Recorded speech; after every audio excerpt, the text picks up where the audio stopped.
কলেজে আজকে প্রথম আসলাম। এসএসসি পরীক্ষা দিয়ে আমরা ৩ ফ্রেন্ড একই কলেজে ভর্তি হই। মনেতে একটুখানি আনন্দ আছে, নতুন কলেজে আসছি। হঠাৎ করে দেখি আমার একটা ফ্রেন্ডের প্যান্টের গেট খোলা, মানে চেইন খোলা। তার গেট দিয়ে আমি একটা কলম দিয়ে দিলাম। আমায় এমন জোরে ধাক্কা দেয়, আমি পেছনে গিয়ে একটা মেয়ের সাথে ধাক্কা খাই।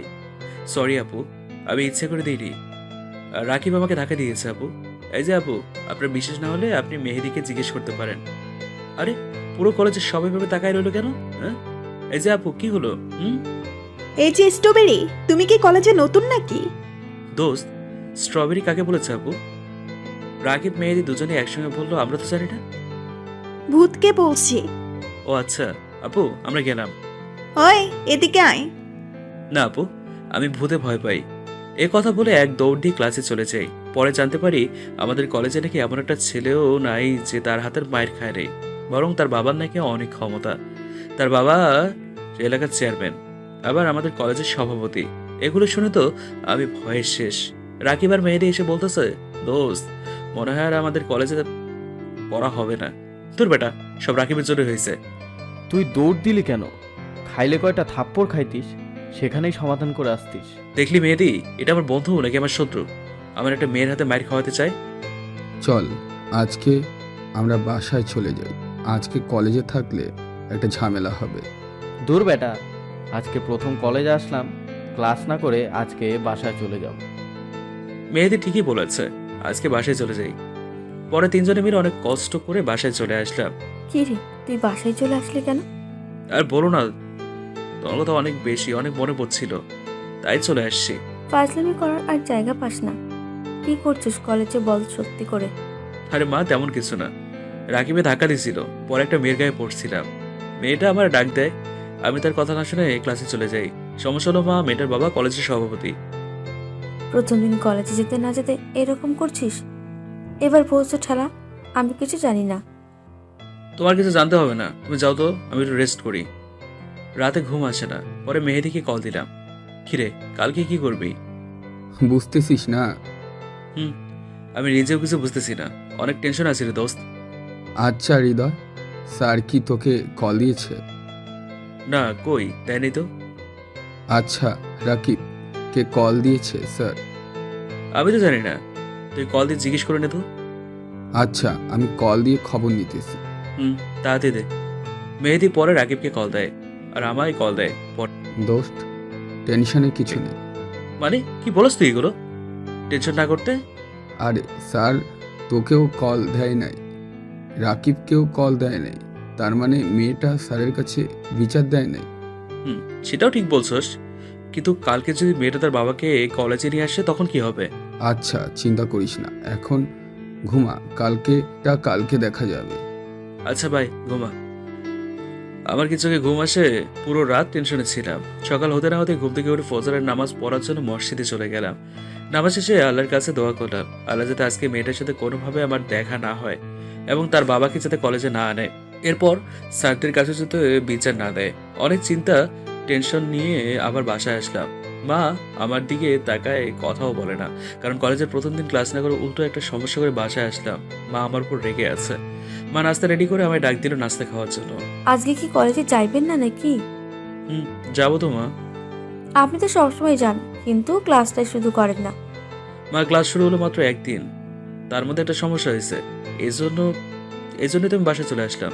আজকে থেকে ঠিকমতো ক্লাস করব। আচ্ছা, নাস্তা কর আর রেডি হও, কলেজের সময় হয়ে যাচ্ছে। মোটামুটি কষ্ট করে নাস্তাটা খেয়ে নিলাম। ভিতরে ভিতরে তো আমি টেনশনে শেষ। আজকে জানি না কি হয়, আল্লাহ ভালো জানে। রাকিবকে কল দিলাম। রাকিব, কই তুই? এই তো রেডি হচ্ছি। আচ্ছা, রেডি হয়ে মেহেদিনীকে আমাদের বাসায় চলে আয়, একসাথে যাব। আচ্ছা, আমি মেহেদিকে কল দিতেছি। হুম, তাড়াতাড়ি আয়, এমনি টেনশনে আছি। আচ্ছা আসতেছি, আর টেনশন করিস না। আরে তাড়াতাড়ি আয়, কলেজে তাড়াতাড়ি ঢুকতে হবে। তারা দুজনে প্রায় আধা ঘন্টা পরে আসে। কলেজের দিকে রওনা হলাম। অনেক টেনশন নিয়ে কলেজের গেটে এসে পৌঁছালাম। কলেজে ঢুকে চারপাশে তাকিয়ে দেখলাম কোথাও দেখা যায় কিনা। চারপাশে তিনজনে মিলে ভালো করে দেখলাম, কোনো দিকে দেখা যাচ্ছে না। ভয়ে ভয়ে ক্লাসে চলে গেলাম। প্রথম ক্লাসের টিচার আসে। আমি একটু ভয়ে ছিলাম, কারণ যদি আবার ডাক দেয়। স্যার এসে ক্লাস শুরু করলো, যা কিছু বলেনি। একবার যে ক্লাসে ঢুকছি আর ক্লাস থেকে বেরো হয়নি ভয়ে। সবগুলো ক্লাস শেষ, টেনশন একটু কমলো। ক্লাস থেকে বাইরে হতে না হতে দেখি মেয়েটা দাঁড়িয়ে আছে। আমরা আস্তে করে ঘুরে পিছন দিকে হাঁটতে শুরু করি। ওই স্ট্রবেরি, এদিকে আয়। আপু আমাকে ডাক দিয়েছেন? এদিকে আয়। আমি ভয়ে ভয়ে সামনে এসে দাঁড়ালাম। আপু, কালকের ঘটনাটার জন্য আমি সরি। আপু বিশ্বাস করেন, আমি ইচ্ছে করে কিচ্ছু করিনি। রাকিবের দোষ। রাকিবেরও দোষ নাই। আমরা ফাজলামি করতে করতে সে ধাক্কা দেয় আর আমি আপনার উপর পড়ে যাই। বড় আপু মেহেদি আর রাকিবকে ডাক দিয়ে বলতেছে, তোমরা বাসায় চলে যাও। আপু এরা বাসায় চলে যাবে কেন? আমি বলছি তাই। না, তারা যাবে না। আচ্ছা, আমি প্রিন্সিপাল স্যারের কাছে বিচার নিয়ে যাই। আরে না আপু, এরা চলে যাবে। আচ্ছা দোস্ত, তো চলে যা। পরে মেহেদি আর রাকিব বাসায় চলে যায়। ওই, কালকে আমি যে তোকে ডাক দিছি তখন দৌড় দিলি কেন? আপু আসলে আমি একটু ভূতকে ভয় পাই তো, তাই। ওই, আমি তো শয়তানি করছি। ও আচ্ছা আপু, আগে বলবেন না। স্ট্রবেরি, তুই এত বোকা কেন? আরে আপু, আমি তো এমনই। আচ্ছা আপু, আপনি আমাকে স্ট্রবেরি বলেন কেন? এমনি আমার ইচ্ছা হইছে তাই। না, আপনার যা ইচ্ছা হবে তাই বলতে পারবেন না। আমার একটা সুন্দর নাম আছে, হৃদয়। আচ্ছা, তাহলে আমি প্রিন্সিপাল স্যারের কাছে যাই। আরে না আপু, আপনার যা ইচ্ছে তাই বলে ডাকেন, সমস্যা নেই। আমি তো মজা করছিলাম। ও আচ্ছা, মজা করছস? আপু। আচ্ছা আপু, আমি বাসায় যাই এখন। কই যাবে? বাসায় আপু, আমার টেনশন করবে। আচ্ছা, আন্টির নাম্বারটা দে, আমি ফোন দিয়ে বলে দিতেছি। না থাক, আপনি ফোন দিয়ে বলার থেকে আমার টেনশন করুক, সেটাই ভালো। ওই, নাম্বার দিতে বলছি না, নাম্বারটা দে। না, দেব না। আচ্ছা থাক, দিতে হবে না, আমি প্রিন্সিপাল স্যারের কাছে যাই। আর আপু দিতেছি তো, তোর জীবনটাই শেষ। সত্যি সত্যি কল দিয়ে বলতেছে, হ্যালো আন্টি, আপনার ছেলে আমার সাথে আছে, কোনো টেনশন করবেন না। আপু আপনি এটা কি করলেন? যা করছি ভালো করছি, চল আমার সাথে। কই যাবো আপনার সাথে? জাহান নামে যাব, যাবি তুই? না তুমি যাও, আমি যাবো না আপু। ভাই চল বলছি। এই কথা বলে আমার হাতটা ধরে নিয়ে নিচে নিয়ে যায়। পরে গেটের বাইরে নিয়ে গিয়ে বলতেছে রিক্সা ডাক দিতে। আমি পারবো না রিক্সা ডাক দিতে। আচ্ছা, তোকে পাততে হবে না, আমি ডাক দিতেছি। রিক্সা। এই কথা বলে আপু রিক্সা ডাক দিতে যায় আর আমি এদিক দিয়ে এক দৌড় দিই। ওই, তুই কই যাস? বাসায় যাই, বাই বাই আপু। দৌড়তে দৌড়তে বললাম। বাসায় এসে গেট দিয়ে রুমে ঢুকবো, এমন সময় মা এসে হাজির। ওই, আমারে কে ফোন দিছে? আরে মা, কালকে তোমায় বললাম না একটা মেয়ের কথা, সে আজকে আমাকে ধরেছে। পরে অনেক কষ্ট করে ছুটে চলে আসলাম। ও আচ্ছা। মা, রুমে গিয়ে ফ্রেশ হয়ে খাওয়া দাওয়া করে মেয়েদিকে ফোন দিলাম। হ্যালো, আজকে কি হলো পরে? আরে বলিস না, আমি আজকেও দৌড় দিয়ে চলে আসছি। আরে কি করলি তুই এটা আজকে আবার? আর টেনশন করিস না, চিল মামা। আর কালকে আমার বাসায় চলে আসছিস, একসাথে কলেজ যাবো। আচ্ছা ঠিক আছে, বাই। সকালবেলা রেডি হয়ে কলেজে চলে আসলাম, 3 বন্ধু একসঙ্গে। রিক্সা থেকে নেমে কলেজের গেট দিয়ে ঢুকবো, এমন সময় কেউ একজন আমার পেছন থেকে টেনে ধরে। ওই কে? এটা বলে পেছন দিকে তাকালাম। তোর আজরাইল। ও আপু, আপনি? আচ্ছা রাকিব, মেহেদি, তোমরা দুজন ক্লাসে চলে যাও, এর সাথে আমার কথা আছে। এই, তুই এবার বল, কালকে দৌড় দিলি কি জন্য? সরি আপু, আর হবে না এমন। তোকে মাফ করতে পারি, একটা শর্ত আছে। আচ্ছা আপু, বলো কি শর্ত? আজকে সারাদিন আমার সঙ্গে ঘুরতে হবে। আপু আমার ক্লাস। একদিন ক্লাস না করলে কিচ্ছু হয় না। আপু আমার তো হাজিরা হবে না। আর মা এসে যদি দেখে আমি কলেজে একদিন হাজির ছিলাম না, মা আমাকে মারবে। মানলে কি হয়েছে? আচ্ছা যা, আমি হাজিরা দিয়ে দিব তোর পরে, এখন চল। ওকে আপু, কিন্তু আমার কিছু কথা আছে আগে। কি বলবি বল। আপু আমি জানি ঢাকা শহর ঘুরতে অনেক টাকা লাগে, আর আমার কাছে 1 টাকাও নেই। সব টাকা কিন্তু আপনাকে দিতে হবে আপু। আচ্ছা চল, আমি দিব, ভয় পাইস না। এই কথা বলে আপু আমাকে হাত ধরে নিয়ে যায়। আমার নিজের কাছে নিজেই চোর মনে হচ্ছে, কারণ এত বড় একটা ছেলে মানুষকে হাত ধরে নিয়ে যায়। একটু সামনে নিয়ে একটা রিক্সা ডাক দেয় আর দুজনে একই রিক্সায় উঠে পড়ি। আপু রিক্সাওয়ালা বাবাকে বলতেছে আমাদেরকে রমনা পার্কে নিয়ে যেতে। আমি মনে মনে চিন্তা করতে থাকি, তোর শালা সবাই রমনা পার্ক আসে গার্লফ্রেন্ডকে নিয়ে, আর আমার কপাল এত ভালো আমি বড় আপুকে নিয়ে রমনা পার্কে আসলাম। আচ্ছা আপু, আমরা রমনা পার্কে কি জন্য যাচ্ছি? তোর কি মনে হয় আমি তোর সাথে প্রেম করার জন্য তোকে পার্কে নিয়ে যাইতেছি? না, আপনার সাথে প্রেম করার থেকে সারা জীবন সিঙ্গেল থাকবো সেটাই ভালো, মনে মনে বললাম। সত্যি বলতে আদ্রিকা আবুকে যে কেউ দেখলেই ক্রাশ খাবে। কলেজের সবগুলো ছেলে আবুকে প্রপোজ করে আর সবাই একটা করে থাপ্পড় খাইছে। ও, আদ্রিকা হচ্ছে এত সময় থেকে আমি যাকে বড় হবো বলছি তার নাম। আমরা ঘুরতে যাচ্ছি, ঠিক আছে? আপু আমরা অন্য কোথাও ঘুরতে যাই। হয় কোনো কথা নাই, চুপচাপ বসে থাক, আমি যেখানে বলছি সেখানে যাব। আচ্ছা আপু। স্ট্রবেরি। আপু স্ট্রবেরি কেন? আমার সুন্দর একটা নাম আছে, হৃদয়। তোকে দেখতে পুরো স্ট্রবেরির মতো, তাই। আর ওই আমার যেটা মন চাইবো সেটাই বলবো। আমি না বললে বলতে পারবে না। আচ্ছা বলবো না। বলবো না? আমি শুধু প্রিন্সিপাল স্যারের কাছে তোর নামে বিচার দিব। আরে না আপু, আমি তো মজা করেছি, তোমার যা ইচ্ছে তাই বলো, কোনো সমস্যা নেই।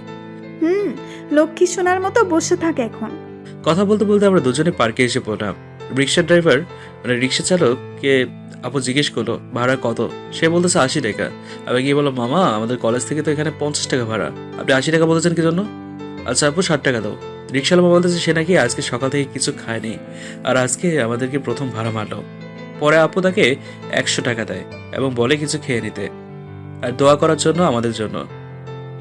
ওই মিয়া, আপনি কি বলতেছেন এগুলো? আল্লাহ আপনার দোয়া কবুল করুক। এখন আপনি যান। আপু দোয়া কবুল করুক মানে? সে কি বলেছে তুমি শুনেছো? শুনছি। সে না জেনে বলে ফেলছে। এখন এখানে চিল্লাচিল্লি করে লাভ হবে? আমার হাত ধরে আপু আবার পার্কে ঢুকে পড়ে। রমনা পার্কে ঢুকতে তো আর টিকিট লাগে না, তাই সহজে ঢুকে পড়লাম। ভিতরে হাঁটতে লাগলাম আর আমাকে সবকিছু দেখাচ্ছে, মনে হয় আমি কিছু চিনি না। হঠাৎ করেই একটু দূরে ফুচকার দোকান দেখা যাচ্ছে। আপু আমার হাতে 50 টাকা নোট দিয়ে বলতেছে ফুচকা নিয়ে আসতে। কি আর করার, ফুচকা নিয়ে আসলাম। আপু এই নেন ধরেন আপনার ফুচকা। কি বললি? ফুচকা ধরতে বলেছি আপু। সেটা তো শুনছি। আর তুই আজকে থেকে আপনি না, তুমি করে বলবি। আপু আর কি কি করতে হবে বলেন তো একটু। যখন যেটা দরকার হবে আমি সেটা বলে দেব, ঠিক আছে? কিরে, মনে কষ্ট নিলে নাকি? একথা বলে আপু আমার গালে একটা কিস করে দেয়। এবার খুশি? আপু কিস দেওয়ার পরে আমার অনুভূতিটা কেমন হয়েছে সেটা বলে বোঝানো যাবে না। আপু এটা কি করলা? কই কি করলাম? এখনো তো কিছু করি নাই। আপু দৌড় ভালো লাগে না। বেশি কথা বললে আর একটা দিব। আমি সোজা হাঁটা শুরু করি। আদ্রিকা আপু আমাকে পেছন থেকে ডাকতে থাকে, কে কার কথা শুনে। আমি সোজা হাঁটতে লাগলাম। আদ্রিকা আপু পেছন থেকে দৌড়ে এসে আমায় ধরলো। কিরে, এত ভাবনিস কেন স্ট্রবেরি? আপু আমি বাসায় যাবো। কেন? বাসায় বউ আছে নাকি? আমি তো জানি মানুষের বাসায় বউ থাকলে মানুষ বাসায় থাকে বেশি। আপু আমাকে দেখলে তোমার কোন অ্যাঙ্গেলে মনে হয় বিবাহিত? ওই যে বাসা যাইতে চাস সব সময়। দূর আপু, তুমি কিন্তু অনেক ফাজিল। এ কথা বলে দুইজনে আবার হাঁটতে লাগলাম। হাঁটতে হাঁটতে প্রায় দুপুর 2টা বেজে যায়। আমি বলতেছি আপু খিদে লাগছে তো। আমারও লাগছে। কি খাবি বল? তুমি চা খাওয়াবো আপু? না, তুই বল কি খাবি? আচ্ছা চলো আমরা বিরিয়ানি খাই। দুজনে বিরিয়ানি খেতে চলে গেলাম। খাওয়া দাওয়া শেষ করে দুজনে আবার রমনা পার্কে গিয়ে কিছু সময় ঘুরলাম। ঘোরাঘুরি শেষ করে দুজনে আবার কলেজের সামনে এসে নামলাম। আচ্ছা আপু আমি এবার বাসায় যাই। আচ্ছা তোর ফোন নাম্বারটা দে তো। কেন? না আমি তোমাকে দেবো না। আচ্ছা থাক, দিতে হবে না। আমি প্রিন্সিপাল স্যারের কাছে যাই। আরে না আপু আমি তো মজা করেছি। ও আচ্ছা, মজা শেষ হয়েছে? তাহলে নাম্বারটা দেই তোর। 018889222... এটাই আমার নাম্বার। লক্ষ্মী ছেলে, এবার সোজা বাসায় চলে যা। আমি বাসায় চলে আসলাম। মা তো জানে তার বড় ছেলে কলেজ থেকে আসছে। ফ্রেশ হয়ে মেহেদিকে কল দিলাম। হ্যালো, কিরে কি অবস্থা তোর? এ তো কি রে, আজকে ক্লাসে আসে নাই কেন? আজকে আবার কি হয়েছে? মেহেদিকে বিস্তারিত সবকিছু বললাম।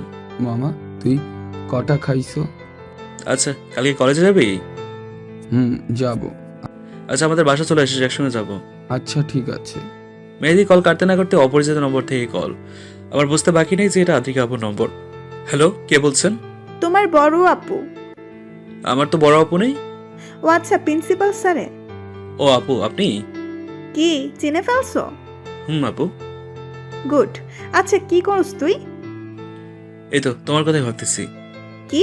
আরে কিছু না, আমার টিয়া পাখি আছে তাকে খাওয়াই দিব সেটা ভাবতেছি। ও আচ্ছা, তুই পাখিও পালস? আচ্ছা আপু তুমি কি করো?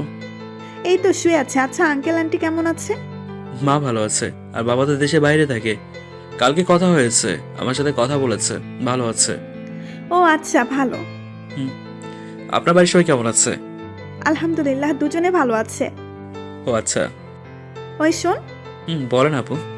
তুই কি গান গাইতে পারোস? অল্প অল্প, তত ভালো পারি না, কিন্তু কেন?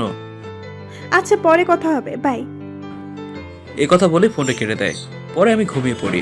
ঘুম থেকে উঠে মাগরিবের নামাজ পড়ে এসে মায়ের সাথে বসে নাস্তা করলাম।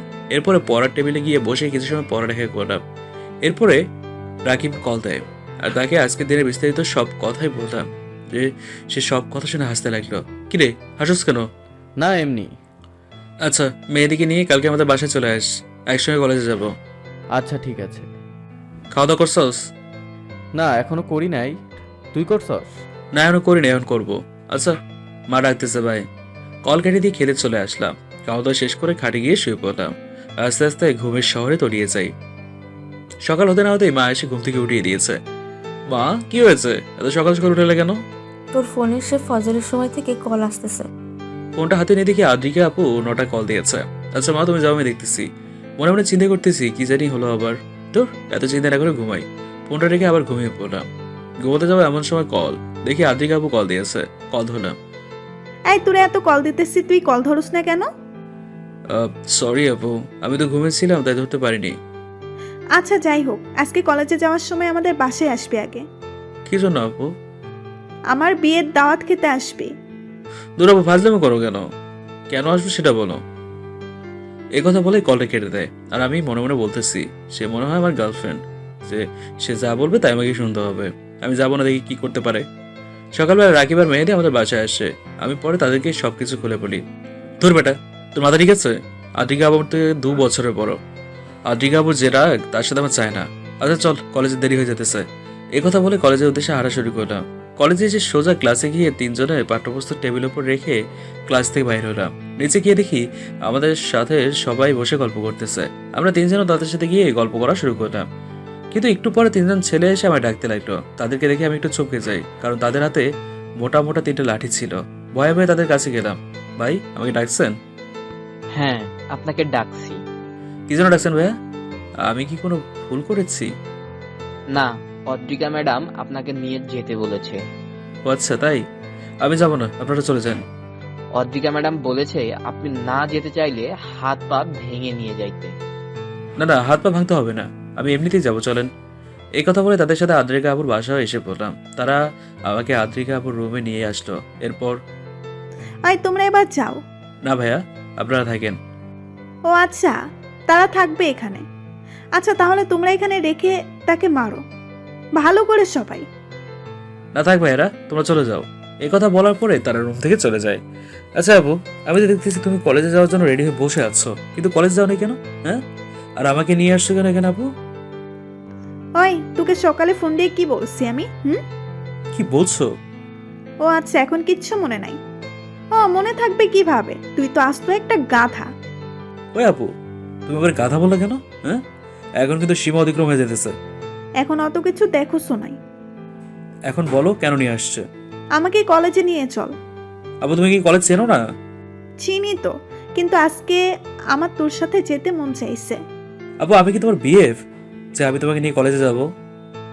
আচ্ছা চিন্তা করে বলবো।